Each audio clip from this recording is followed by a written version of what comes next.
You know, everyone's about what gender are you? Who cares? What's your adjective, not your pronoun? Are you a kind person? Are you compassionate?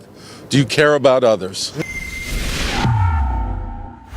Avi Yemini for Rebbe News in Queens, New York, outside the burial site of the Chabad Lubavatcher Rebbe Menachem Mendel Schneerson, which was recently visited by President Donald Trump. Now I'm here to find out who the Rebbe actually was after we've heard some pretty disparaging comments from some right-wing pundits, but we're also here to find out why the president would come here only weeks before the election. So behind me is the burial site of the Rebbe Menachem Mendel Schneerson. That is where the photo that we saw of Donald Trump only a few weeks ago visiting.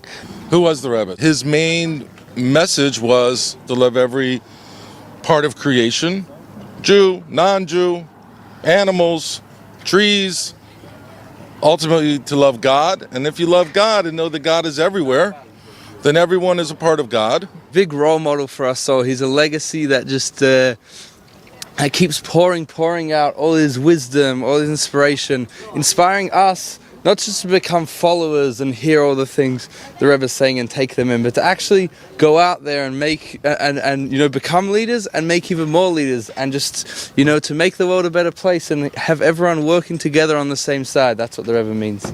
He was a person that loves people. All people, or all people. Jews, non-Jews, everyone comes to him like he tries to help.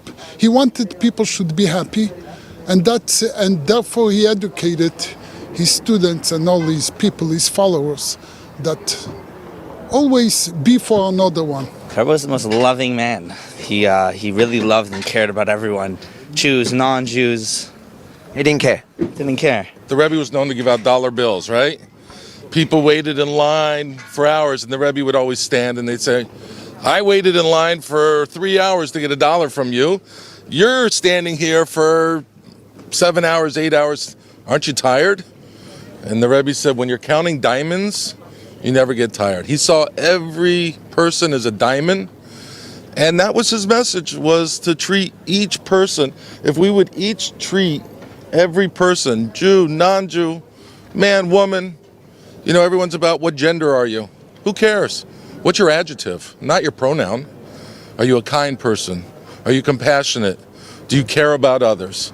These are the teachings not only of the Rebbe, but these are the teachings that every person knows. Every person, especially if you're a parent, how do you treat your children? With love, with compassion, with kindness. Hi. What would you say to anti-Semites that have claimed that he was a Jewish supremacist? It's not what he said. 100% it's not what he said, because he was loving everyone, and he was keeping saying that every person is the face of God. He was only positive for every person, every nation, with full respect, with full heart, because they are every person is face of God. That's the whole studies of the Rebbe, and I know the Rebbe studies. Candace, you are probably more than welcome to go to any Chabad house in the world, and I'm sure they'll be more than happy to sit with you and to talk with you and to give you a l'chaim and treat you with love and respect. As long as you're respectful, I think they will be respectful. Even if you're not respectful, they'll probably be respectful. Some of the most prominent anti-Semites disendorsed Trump after they saw him here, his photo of being here at the Ohel. Too bad for them.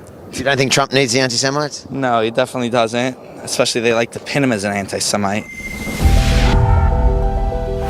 If you think it's important to hear from people who actually follow the Rebbe rather than those who love to talk about things that they know nothing about, make sure to like, comment, but most importantly, share it far and wide, and then head over to aviacrossamerica.com